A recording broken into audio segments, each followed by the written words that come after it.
Thanks for joining us today. Really appreciate you being here. This is the time of year where we see a lot of different fraud. So we're going to do some fraud fighting today. We're really trying hard to help you protect your business and yourself from scams this season, as well as other things. And we just want to make sure you're prepared. So who we are, we're a strategic information resources. We're a managed solutions provider. We have about 18 people, and we're a team of solutionists that really have a comprehensive cyber-first approach to cybersecurity and protecting yourselves online. We do a lot of these webinars, one every month, typically, and we have a tendency to talk about things that are causing people a lot of problems and issues on the internet and their email and other stuff like that. So this month, we're really tackling, how to prepare yourselves for scams, protect your business during the tax season. And we're going to look at a few things. We're going to look at the current threat landscape. We're going to look at some of the common tax season scams, warning signs to watch out for, protection strategies, what to do if you're targeted, which is really important. A few real world examples, and I'm going to have a couple bonus examples I'm going to throw in there, and then some recommendations that we have. So the current threat landscape has gotten crazy in the past, 18 to 24 months. We've really seen threat actors become more and more advanced with everything that they do as far as phishing and encryption and deep fakes. It's really become prolific how much the bad guys are able to sound like normal people, people you do business with, requesting information and things that you normally would do. So what we're seeing is business email compromises typically cost companies between $125,000 and about $125,000 per incident on average. We see that number much higher. We see that number lower, but it isn't uncommon to have a business email compromise be in the hundreds of thousands of dollars now. We're seeing tax-related phishing attacks up about 300% this tax season.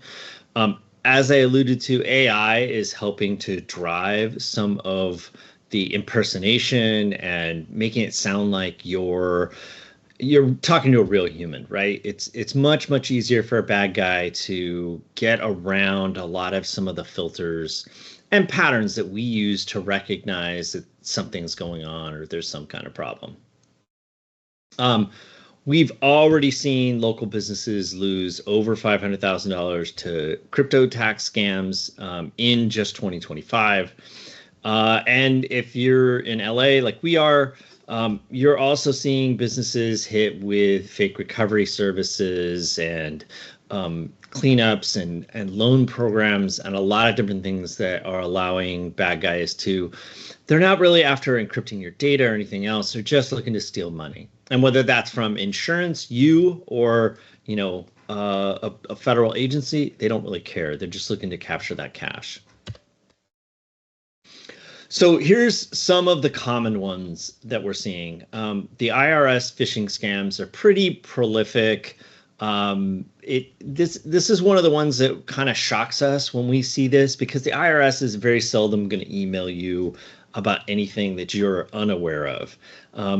That's going to be typically come through a letter, either certified or to your home address. And they're never going to share any kind of personal information in those emails. So those generally, anything that comes from the IRS through email, you can almost always say is a scam. And if it looks legit and you're not 100% sure, your best bet is call the IRS, verify that what you've received is actually something that you are supposed to act on. CEO fraud, business email compromise. Hey, Susie, I really need some Apple gift cards to get something going, or we need to get 50K out for this thing right away. It's getting harder and harder to detect those because it's like I said, the AIs have been able to go, and you could give it like a body of text, and the AI will examine that and then regurgitate some kind of business message or something, or an ask that kind of sounds like it might come from the CEO, mainly because it's emulating their kind of their typing patterns, or what they write in emails and things like that. And so it's become quite challenging to recognize this stuff sometimes. We're going to have some clues coming up later in the presentation. Fake tax preparer scams. Be really careful. Anything that's too good to be true on refunds or free services, be really, really cautious of. Very seldom is anything truly free in this world. And an unverified preparer could get you into a lot of hot water with the IRS if they don't know what they're doing. Crypto tax payment scams. Demands for crypto tax payments with threats of an immediate arrest. Again, these are ones that we are shocked that they are able to perpetrate, because these are pretty common. They've been in the news. A lot of people are aware of them. So when somebody gets one of these and asks us, "Hey, is this real?" We can almost always say, "No, it's not real." The IRS or any other government agency is not going to ask you to pay your tax payment with any kind of crypto. Or if you have a crypto wallet and it's using some kind of language that says, "Oh, hey, if you don't do this, you're going to jail." All of those kinds of things, those are just social engineering tactics to get you to do something that you wouldn't ordinarily do. We talked a little bit about the LA fires, but really disaster relief is very prone to scams. So from anything from fraudulent contractors to a loan scam, or oh, hey, if you just give me $5,000, I'll be able to expedite things for you. We've seen a lot of this in the LA area due to the fires, but this happens regardless of the natural disaster. We see this happen pretty much every time. So what do we watch out for? So any demands of large payments up front, you can, not always is that going to be a bad thing, but very often those are things that should get your, the hair on the back of your neck standing up going, I don't know. Let's kind of check into this a little bit more. Almost always gift cards and cryptocurrency are like dead giveaways. Typically, U.S. businesses do not transact only in cryptocurrency, and almost never do they transact in a gift card. So those should immediately start to show, oh, hey, this is probably not something I need to do. Unsolicited disaster relief or tax preparation offers. We see this as, hey, somebody reached out to you and, oh, hey, I can do your tax prep for free, or I can get you a $10,000 return. When they don't know who you are or don't have any of your information, it's fishy to begin with, right? Anytime you see pressure or an immediate need, those are also kind of warning signs that you have to watch out for. You're going to jail. The IRS is going to come knocking on your door next week. The CEO has to have this for a meeting he's walking into, right? Any of that kind of pressure tactics, you really need to make sure, is this really happening right now? And is it really necessary right now? Emails claiming to be from the IRS about refunds, that is frequently something that's fake, where they're trying to trick you into entering bank information to get a refund, where then they drain your bank accounts. This one has come up recently, calls from tech support. We just had a client internally that got a call from a tech support company. It was actually for a fraudulent invoice. And they said, oh, we're really, really sorry. Something must be going on with the computer. Let us in. They got in with a fake kind of IT tool that they were able to go in and start looking at things. Luckily, we had some systems on there that immediately stopped that. and put the user in isolation mode. But we see more and more of that where maybe you're moving a little quick, or you're not really thinking about it. You're like, oh my God, I didn't buy anything from Amazon this month, or Apple, or, Geek Squad, or any of those kind of bigger retailers. Best Buy is another one that we see pretty often. Anytime you see one of those where they're like, hey, this invoice, or there's this fraud, or anything along those lines, it's always a good idea to kind of, hey, I'm going to go call that company outside the number that was sent in the email and see if they have anything that I really need to deal with. Oftentimes, they're just ways to get into your computer. This one's a little newer, but has gained some traction over the last 12 months. AI clone voice calls requesting urgent wire transfers.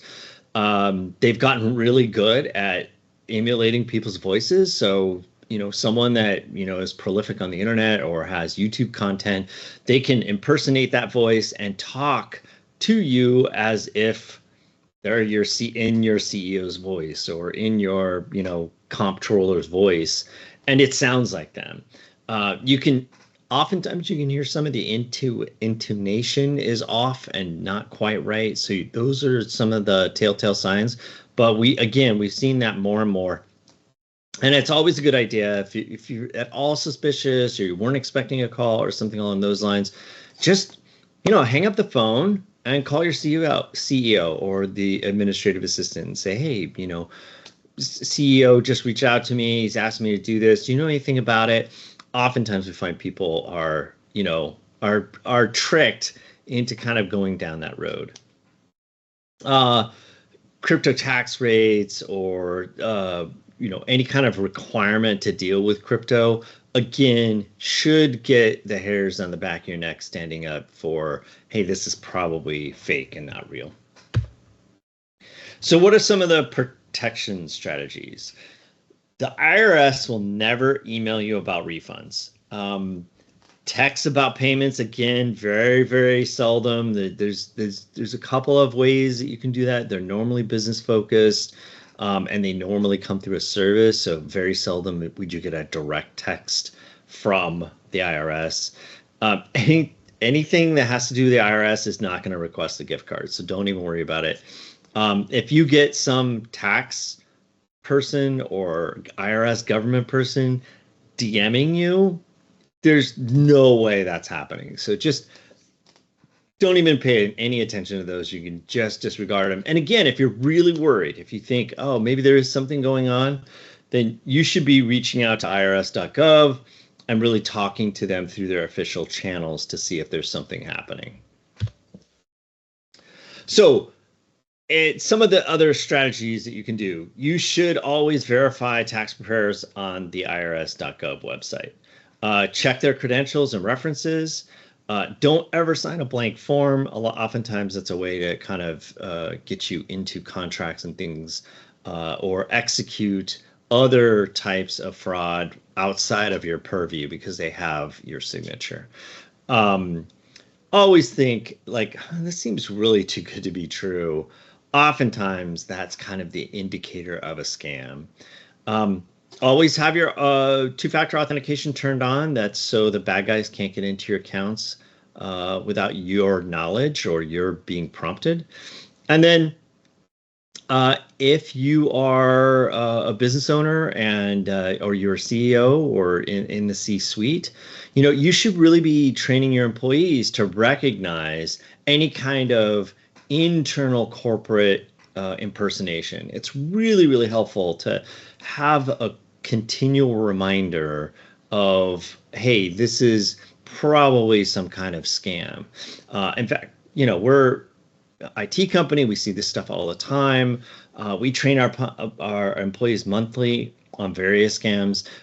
I just personally had my training just a few days ago. And it's always a good reminder. Do I know it? Yeah, I mean, I know this stuff cold. I deal with it all the time. We work with clients to kind of help them figure this stuff out. But it's easy to get caught up in the moment and not think about what you're doing or why you're doing it. Sometimes it's best if you just take a minute, right? Slow down. Don't move so quick and really look at, is this something I should really respond to, or should I really click this link inside this email? Anytime those thoughts come up, you should be out trying to find out, is this real? Is this something I need to deal with? And or is there a scam or something being perpetrated upon me right now? So what do you do if you're targeted? Okay, so some of the things on here are pretty straightforward, right? Report phishing attempts to phishing@irs.gov. If you reported every single one of those, you would be you'd be working a lot every day to just manage all that. But ones that are really good, really crafty, it's good to kind of move those on so that the IRS and other government entities can know about it and then start to help train others so that they're not affected by these. If you transferred money, don't wait to call your financial institution. Anything past 72 hours on wire fraud, ACH, any of that type of stuff, it's challenging to get that money back. Normally, if you have a weekend in between, you can get lucky and you can get a little more than 72 hours, but oftentimes 72 hours is kind of your cutoff threshold. If you have scams that you see, you can report that to report fraud.ftc.gov. If you go to that website, you can actually put a report in on, hey, this is some kind of scam or fraud that I saw. If you are a victim of an attack and you're targeted and you have they have perpetrated some kind of scam on you, keep all your documentation, keep any of your information, your messages, people that you reached out to, anybody that you might have had contact with around this. It's all helpful to have that as part of your insurance claim. Make sure you save suspicious emails as evidence if an attack is perpetrated upon you and you're a victim of this. Make sure you save those emails. They'll need the header information, something that kind of tells the email, looking at it from a technical level, tells the email where to go. We can look in that and see exactly where things came from and kind of go back and chain through all the email addresses and everything else that's in there. Be really careful with links and attachments. Again, oftentimes just slowing down, paying attention to what you're clicking on is some of the best advice that we can give you as far as that goes. And then if you're really confused and you're not sure and you think, hey, this is something I really should deal with, contact a cybersecurity professional, get some assistance. There's a lot of ways to tell before you do something if you're being targeted. So here's some real world examples. Scammers are always looking to separate you from your money, right? And that's really the purpose of this. This is one that we've seen where they contact the taxpayer. They say they're eligible for a refund. Please click the link below to verify your information. This is often unsolicited. So them having a specific number or an amount is probably highly unlikely. So that would be one of the ways that you could tell, well, this doesn't seem real, right? And then if they only have a link in there that says, hey, click this, and it doesn't have any other contact information, doesn't have a phone number or a proper signature, oftentimes you should chalk that up to, hey, this is probably a scam. This is one that we see get caught by interns, people that are kind of newer to a company, haven't had a lot of experience where, they get a phone call from supposedly the CEO or someone that says, hey, I'm in a meeting, but I need you to purchase about $2,000 in gift cards for a client and gifts. Please keep this confidential and send me the codes ASAP. Now, it would be wildly crazy that a CEO would want to hand out Apple gift cards or even Visa gift cards, right? It's something that's super generic. It'd be very uncommon for that to happen. So the minute you hear, hey, send me the gift cards and then send me the codes on the back, really should be like, that's a definite no. Let me reach out to you through another channel and see if this is real. And again, conducting it through email is something that would be odd, or text message even, right? You need to talk to the person, and then once you talk to that person, you need to verify that that's something that you need to do. One of the fraud ones that we've seen is, hey, you've been contracted by FEMA to provide special recovery services to businesses affected by the fires. We need a $5,000 deposit today to secure your spot. So let's say you're a restoration company, or maybe you're a contractor and you do some building. A lot of times the scam hits those people the hardest because they know there's this big pent up demand. They know that, people are looking to rebuild their homes and things like that. And they're like, oh, hey, I can help, right? Oh, and I just need $5,000 to kind of get in the program. Oh, that's totally worth it because, there's so much work that needs to be done. I'll make that back in, the first job. So it doesn't seem unreasonable, except the fact that these are generally not true. They generally are not appropriate ways that the government would start that kind of relationship. So it should just immediately make you think, oh, maybe I shouldn't. Another one that we see all the time. In fact, we just had this in December, where a company has had a business email compromise, and the COO basically told, hey, this needs to get paid right away. It was a legit invoice, but they changed the numbers of the account information and redirected funds to an offshore account.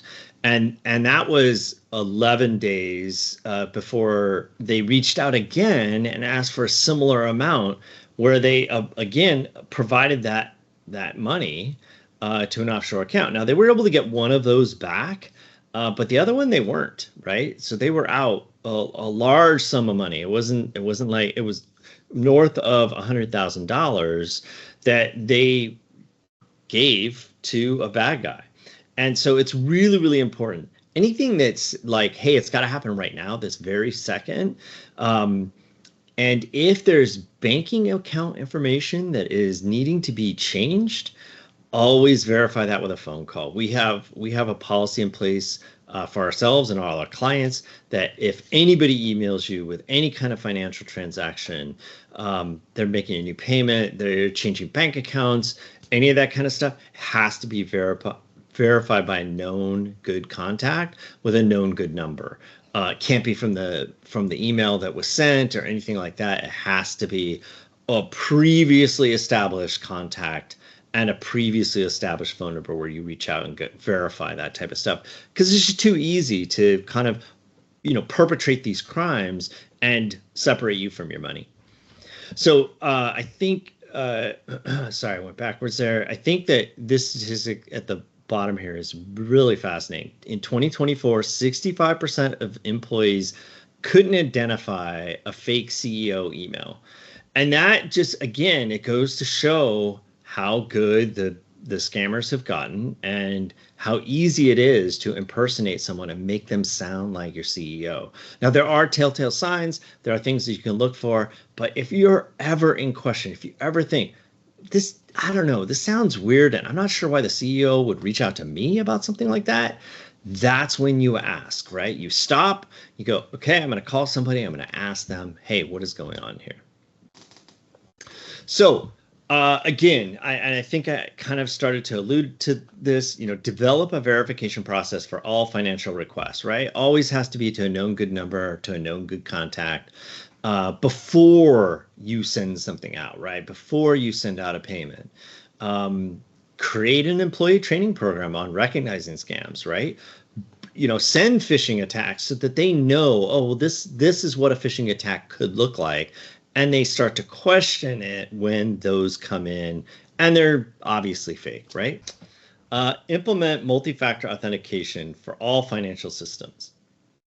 Make sure that's turned on. Your bank, any kind of IRS stuff, any kind of government websites that you transact with. make sure that all of those are turned on and managed regularly. Conduct security assessments. Make sure that people are following the rules and they're doing business the way that you need them to. Create a response plan for potential security incidents. This is really good.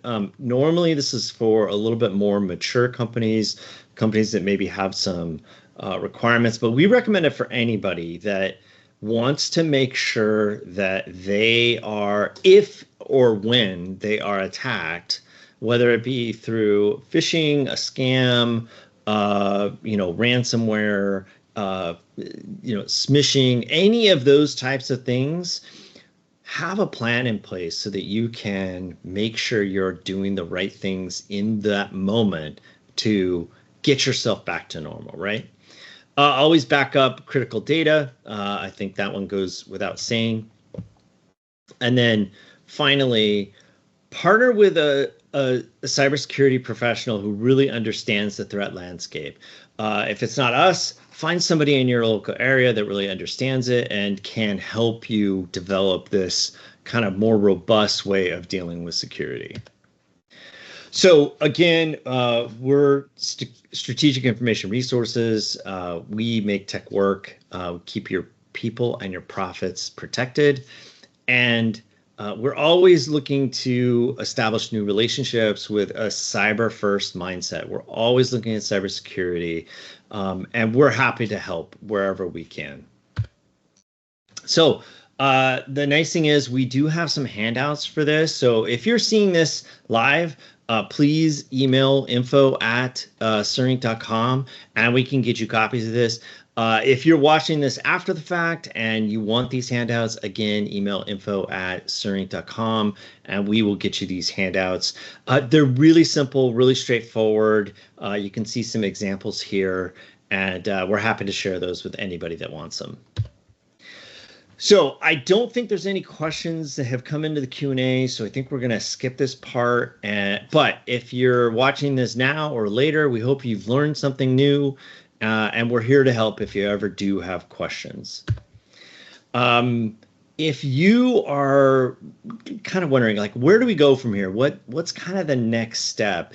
You can do all of this yourself. Nothing I said on here is too terribly technical. It's relatively straightforward. There's lots of information on the internet how to accomplish this, but most people don't understand when you take this on as a DIY project and do it yourself.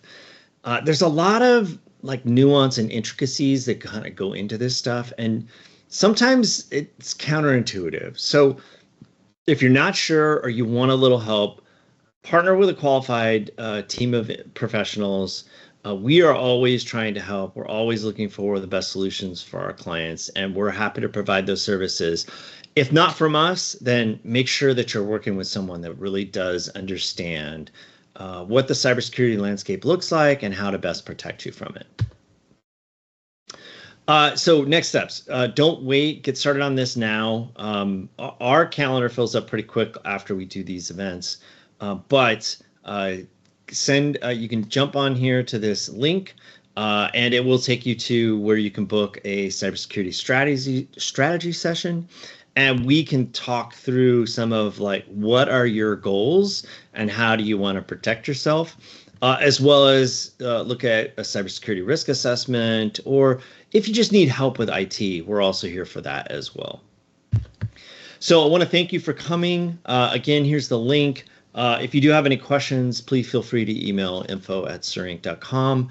And we look forward to sharing this, exciting information with everyone next time. Have a great day, everyone, and we'll talk to you next month.